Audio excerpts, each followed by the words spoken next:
Hello everyone. स्वागत है आपका हमारे चैनल पे। और हम सभी जानते हैं प्रोग्राम है हमारा बिहार पब्लिक सर्विस कमीशन का 21 मेंस होगा दिसंबर में। तो ध्यान में रखकर है ना, हम लोग प्रोग्राम लेकर आए हैं, ठीक है। और इस प्रोग्राम के बारे में थोड़ा सा ब्रीफ आपको इंट्रोडक्शन दे देते हैं यहाँ पे कि क्या क्या यहाँ पर मिलेगा। देखिए, यहाँ पे जो है ना, लगभग 150 से लेकर 200 प्रश्न जो है ना आपको प्रैक्टिस करवा दिए जाएंगे, ठीक है। आपको जो है ना क्वेश्चन और उसका आंसर जो है साथ में दिया जाएगा। आपको वहाँ पे जो है ना प्रोवाइड किया जाएगा। आपको पढ़ना है उसको और उसको लिखना है, ठीक है। यहाँ पे आपका प्रीवियस ईयर क्वेश्चन जो है आप किया जाएगा। मोस्ट इंपॉर्टेंट क्वेश्चन यहाँ पे रहेंगे। और जो करंट अफेयर जो मैं मैगजीन को यहाँ पर डिस्कस करता हूँ, जनसत्ता न्यूज़पेपर, और उसमें जो है ना डेली एडिटोरियल पेज में इंपॉर्टेंट टॉपिक को कवर किया जाता है। और उस इंपॉर्टेंट टॉपिक से जो जो इंपॉर्टेंट फैक्ट मतलब क्वेश्चन बनेंगे, उसको यहाँ पे क्वेश्चन आंसर फॉर्मेट में आपको तैयार करवाया जाएगा। क्यों ऐसा कर रहे हैं हम लोग? क्योंकि इस बार जो बीपीएससी मेंस हुआ ना 70 वाला, उसमें महाकुंभ को लेकर जो ना क्वेश्चन पूछ लिया गया मेंस में, ठीक है। वहां पे आपका मणिपुर संकट के बारे में क्वेश्चन पूछ लिया।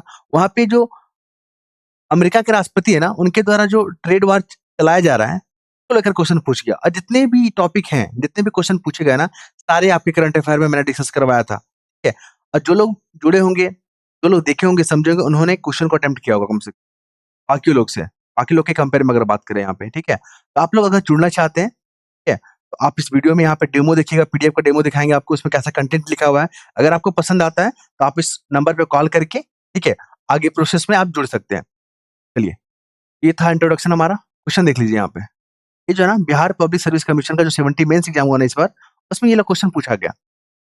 महात्मा गांधी का रचनात्मक कार्यों का आकलन कीजिए। देखिए, महात्मा गांधी को लेकर क्वेश्चन पूछना सब जान रहे थे, लेकिन इसके कंस्ट्रक्टिव वर्क को लेकर क्वेश्चन पूछना ये बहुत कम लोग जान रहे थे, ठीक है। तो अचानक से जो क्वेश्चन आ गया यहाँ पे, आपने देखा यहाँ पे क्या, तो क्वेश्चन जो यहाँ पे पूछा गया कि गांधी जी के क्या कंस्ट्रक्टिव वर्क के बारे में। तो यहाँ पे इसका आकलन करना है। तो आकलन करने का मतलब क्या है? इसका आपको पॉजिटिव इम्पैक्ट बताना है। गांधी जी ने कौन-कौन यहाँ पे कदम उठाए थे, यहाँ पे रचनात्मक कार्य के अंतर्गत, और उसका अभी तक क्या इम्प्लीमेंट हो पाया है, या कुछ क्षेत्र था जो छूट गया हो, इसके बारे में आपको डिस्कस करना है। ओके। यहाँ पे आपको क्विट इंडिया मूवमेंट हो गया, और आपका असहयोग आंदोलन, फिर सबनी अवज्ञा आंदोलन, इस बारे में डिस्कस नहीं करना है। आपको मेन मुद्दा क्या करना है यहाँ पर देख लीजिए। सबसे पहले इंट्रोडक्शन में आपको क्या लिखना है? महात्मा गांधी न केवल एक स्वतंत्रता सेनानी थे, बल्कि एक समाज सुधारक भी थे और रचनात्मक कार्यकर्ता भी थे। उनका विश्वास था कि स्वराज प्राप्त करने के लिए केवल राजनीतिक आंदोलन पर्याप्त नहीं है, बल्कि समाज की जो बुनियादी जो समस्याएं है ना, उसका समाधान आवश्यक है। बुनियादी समस्याएं मतलब जो कि जैसे कि छुआछूत हो गया, महिलाओं को शिक्षा लेकर हो गया, ठीक है।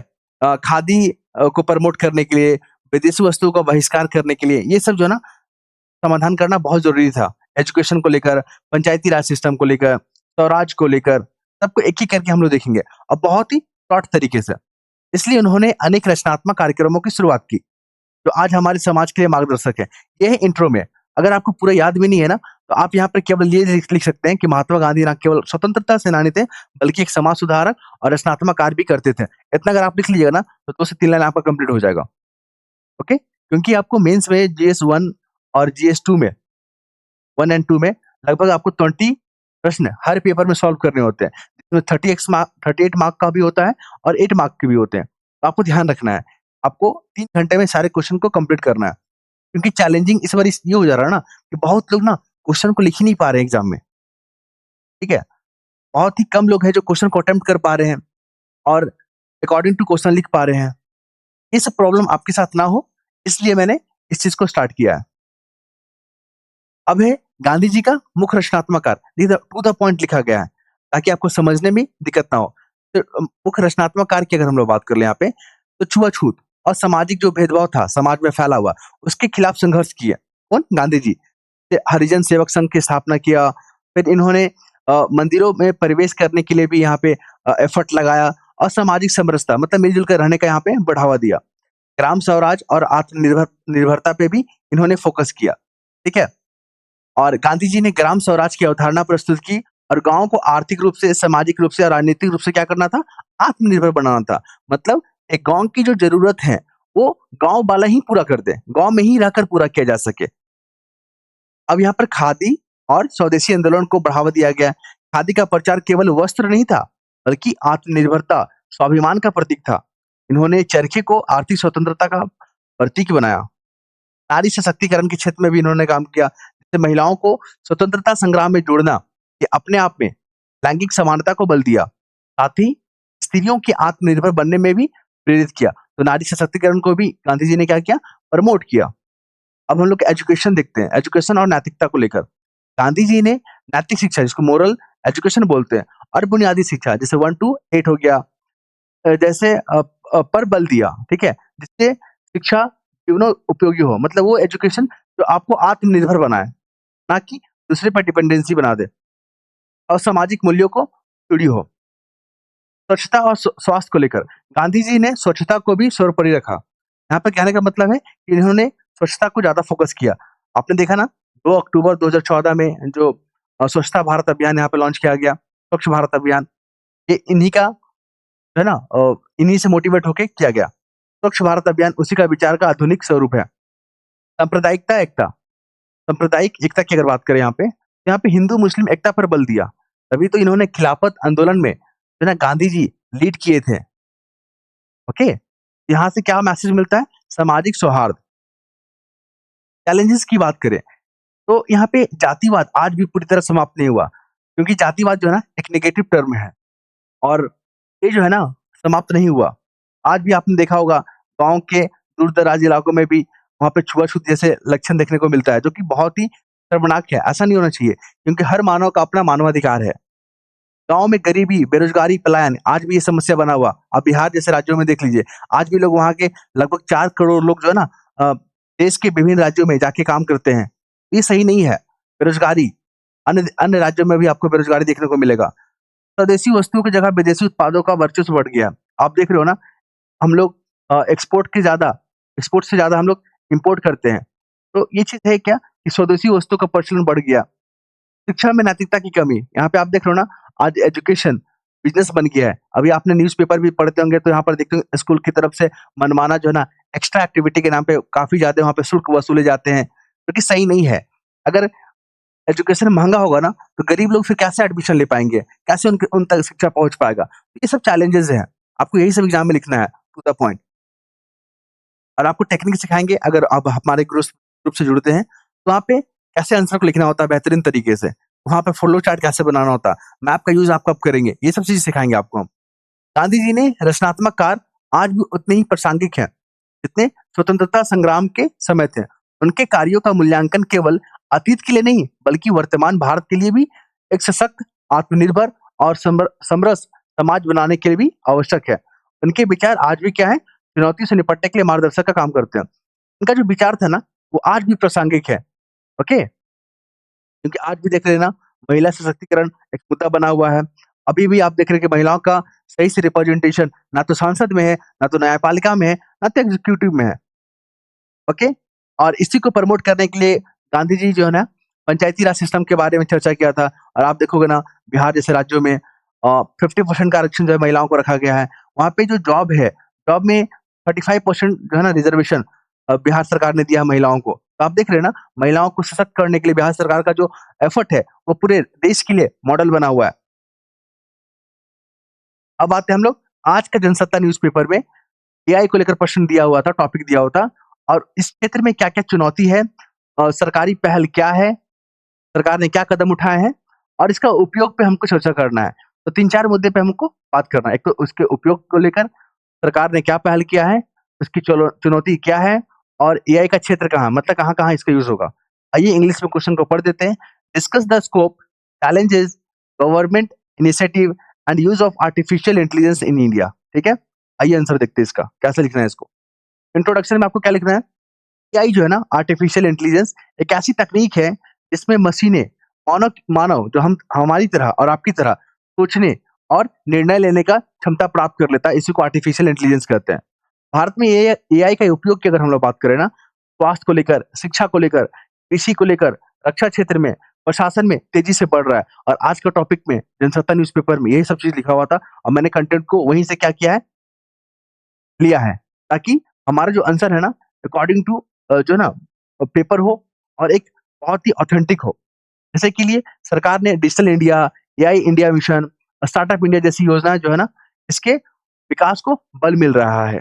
अभी आपने देखा कि 2027 तक हमारा जो आर्टिफिशियल इंटेलिजेंस का जो मार्केट है, लगभग 17 अरब डॉलर का हो जाएगा और आज का पेपर में यही टॉपिक लिखा हुआ था। मैंने वहीं से क्वेश्चन को यहाँ पे उठाया है। क्योंकि बीपीएससी का 70 में आप देखोगे ना, वहाँ पे एआई को लेकर क्वेश्चन पूछा गया है। एआई का स्कोप कहने का मतलब प्रमुख क्षेत्र, कहाँ पे इसका यूज़ करेंगे? तो स्वास्थ्य के क्षेत्र में करेंगे। हम लोग रोगों को पहचान करने के लिए, मेडिकल रिपोर्ट का विश्लेषण करने के लिए, रोबोटिक सर्जरी करने में लिए हम लोग क्या करेंगे? एआई का यूज़ करते हैं। एग्रीकल्चर में अभी आपने देखा गन्ना में 30% का प्रोडक्शन हम लोग बढ़ा सकते हैं, अगर एआई का यूज़ करेंगे तो। वहाँ पे जो पानी का यूज़ होता है, उसमें 50% का हम कमी कर सकते हैं, ठीक है? एआई का यूज़ करके स्मार्ट खेती, फसल निगरानी, कीट प्रबंधन को लेकर। शिक्षा में कैसे करेंगे? तो व्यक्तिगत लर्निंग प्लेटफ़ॉर्म और मूल्यांकन करने में यहाँ पे यूज़ कर सकते हैं। न्यायपालिका जैसे केस विश्लेषण को लेकर, ई-कोर्ट्स का उपयोग को लेकर, जैसे कि कल भी मैंने न्यायपालिका को लेकर एक क्वेश्चन बनाया था, जो कि हमारे करंट अफ़ेयर का मुद्दा था वो। उसमें भी हम लोग डिस्कस किए थे, कि न्यायपालिका में तकनीक का यूज़ कैसे हो रहा है और क्या चैलेंजेज़ है। आप लोग जो हमारे चैनल से जुड़े हैं ना, तो मैंने डेमो वीडियो डाल दिया है अपने ग्रुप में, ठीक है? आप लोग हमारे चैनल पे जाके देख सकते हैं कि मैंने अब तक 12 वीडियो को अपलोड कर चुका है। वहाँ पर आप चीज़ों को देख सकते हैं। सुरक्षा के लिए हम कैसे यूज़ करेंगे? तो चेहरे को पहचानने में, साइबर सुरक्षा को लेकर, जैसे अभी आपने देखा है जो मर्डर केस चल रहा है मेघालय वाला, जहाँ पे राजा रघुवंशी और सोनम रघुवंशी, तो वहाँ पर भी एआई का यूज़ किया गया है। बहुत सारे वहाँ पे तकनीकी चीज़ का यूज़ किया गया है ताकि वहाँ पे जैसे कि मोबाइल फ़ोन का रिकॉर्ड डेटा जो निकाला गया है उसमें एआई का ही यूज़ किया गया है। तभी तो हमारे पास डाटा निकल के आया। और जो अ, जाँच जो कमिटी है, जो जाँच की जो मेंबर है उनके पास, तभी तो सब कुछ खुल के वहाँ पे आ गया। क्लियर है? तो कैमरा का यहाँ पे यूज़ किया गया, कैमरा से सारे रिकॉर्ड निकाले गए, डेटा का विश्लेषण किया गया, इसमें एआई का ही यूज़ हुआ है। गवर्नेंस की अगर बात करें, तो नीति निर्माण में, ठीक है, महत्वपूर्ण डेटा का विश्लेषण में और जनहित योजना को ट्रैकिंग करने में यहाँ पे एआई का यूज़ हो रहा है। तो स्कोप में आपको यही सब लिखना है। चैलेंजेस क्या है यहाँ पे? तो भारत के पास अभी वो इंफ्रास्ट्रक्चर नहीं है, ठीक है? भारत में एजुकेशन का कमी है, भारत के पास स्किल का कमी है, उस पे काम करना है हमें। तो वो सब चैलेंजेस तो ठीक है इंफ्रास्ट्रक्चर को लेकर, लेकिन निजता और डेटा सुरक्षा को लेकर, यूज़र डेटा लीक होने का खतरा बना हुआ। आज भी आप देख रहे हो ना, डीप फेक, ये क्या है? बहुत बड़ा चैलेंजेस है। डिजिटल अरेस्ट, ये भी चैलेंजेस बन के उभर रहा है। रोजगार को लेकर संकट है, लोगों को डर है कि एआई अगर आ जाएगा, तो यहाँ पे रोजगार सबके खत्म हो जाएँगे। हाँ, रोजगार खत्म हो जाएँगे, लेकिन नए रोजगार का भी निर्माण होगा। इसलिए सभी को स्किल होना बहुत ज़रूरी है। तकनीकी असमानता, देखिए अभी भी हमारा देश में 74% ही एजुकेटेड लोग हैं, बाकी लोग का क्या? वो लोग एआई को समझ पाएँगे? ठीक है? तो ऐसे में जो है ना असमानता बढ़ सकता है, ग्रामीण और शहरी क्षेत्रों में डिजिटल अंतर है ना, जिसको क्या बोलते हैं उसको, डिजिटल डिवाइड हो सकता है यहाँ पे, ये बहुत बड़ा जो है ना डर बना हुआ है। एथिकल सवाल, कुल मिलाकर अभी आप देखोगे ना, जैसे ग्रोक को लेकर, ग्रोक जो है ना अ, एलन मस्क का जो कंपनी है वहाँ पे, उनका जो ग्रोक है एआई को लेकर भी चुनौती बना हुआ था, क्योंकि ऐसे-ऐसे जो है ना आपत्तिजनक जवाब दे रहा था जो हमारे समाज के लिए सही नहीं होता है। तो यहाँ पे बाइस होने की संभावना है। अब देख लीजिए सजेशन, क्या क्या हो सकते हैं? डेटा संरक्षण कानून को हमको क्या करना होगा? मजबूत करना होगा। जो नीतियाँ बना रहे हैं ना, उसको हमें वर्तमान सिनेरियो के हिसाब से बनाएँगे, भविष्य को ध्यान में रखकर बनाएँगे। अपने भारत के जो भौगोलिक संरचना है, अपने भारत की जो कैपेसिटी है, संसाधन है, उसको ध्यान में रखकर हम लोग यहाँ पे करेंगे। और युवाओं और एआई स्किल में प्रशिक्षित करेंगे। जो हमारे युवा हैं, उनको एआई स्किल को लेकर यहाँ पे प्रशिक्षण दिया जा सकता है। लोक कल्याण के लिए हम लोग एआई का उपयोग करेंगे, ओके? और एआई का निर्णय में पारदर्शिता सुनिश्चित करेंगे कि एआई जो है ना, किस एल्गोरिदम का उपयोग करके निर्णय लिया है। क्योंकि अभी आप देखोगे ना, पहले से आप प्रोग्राम कर दोगे और उसके आधार पे आप अगर कोई निर्णय लेते हो एआई के माध्यम से, तो बायस होने का वहाँ पे खतरा बना रह सकता है, ओके? कंक्लूजन में आपको क्या लिखना है यहाँ पे? एआई भारत के लिए एक युगांतरकारी तकनीक है, ठीक है? मतलब एक क्रांतिकारी परिवर्तन ला सकता है, तो यदि दिशा में उपयोग हो तो, सही दिशा में उपयोग हो तो। तो विकास, पारदर्शिता, दक्षता का नया अध्याय लिख सकती है। सरकार और समाज को मिलकर यह सुनिश्चित करना चाहिए कि एआई का यूज़ जो है ना, मानव हित और न्याय के साथ हो। तो आप लोग बताइए, आपको कैसा लगा ये हमारा कंटेंट? ठीक है? अपना फीडबैक दीजिए यहाँ पे, तभी तो हम इसमें कुछ रिफ़ॉर्म कर सकते हैं। जब तक आप लोग फीडबैक नहीं देंगे, जब तक आप लोग देखेंगे नहीं, तो यहाँ पे कैसे सुधार हो पाएगा? इसलिए आपका फीडबैक हमारे लिए बहुत महत्वपूर्ण है। अगर आपको पसंद आता है, तो आप यहाँ पे कॉन्टैक्ट करके यहाँ पे जुड़ सकते हैं। एक बार मैं छोटा-सा ब्रीफिंग दे देता हूँ, 943035 और 7042 पे कॉल करके यहाँ पे इंक्वायरी कर सकते हैं। धन्यवाद।